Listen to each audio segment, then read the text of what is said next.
In today's video, I'm going to teach you how to submit your coding assignment on Coursera.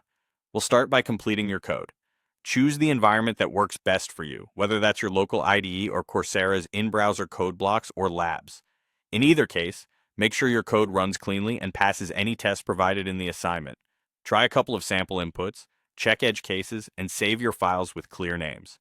If your project has multiple files, keep them organized in the structure your course expects so nothing goes missing when you submit. Next, head to the Coursera platform and find the specific assignment for your course. From your course homepage, open the correct week or module and click into the assignment page. This is where you'll see the instructions, any rubrics, and the options for submission. Give the instructions another quick read to confirm file formats, naming requirements, or any special notes that could affect grading. On the assignment page, look for the Submit Assignment button or a similar prompt to start the submission flow.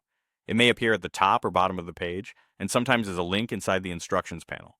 Click it to open your submission options. You'll typically see two methods. If your course uses a token-based submission, there will be a field for a unique token. To get it, follow the link shown in your IDE or within the assignment page. That link generates a one-time token tied to your work session. Copy it exactly as shown and paste it into the submission field back on Coursera.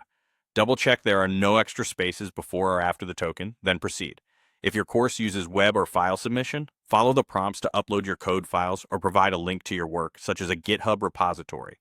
Upload every required file, including any configuration or data files specified in the instructions.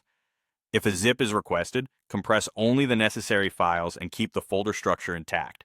When linking a repository, make sure the link points to the correct branch and that the files are accessible to graders.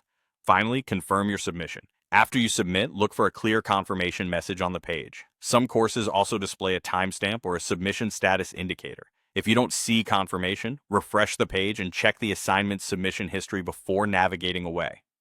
Keeping a quick screenshot of the confirmation can be helpful for your records.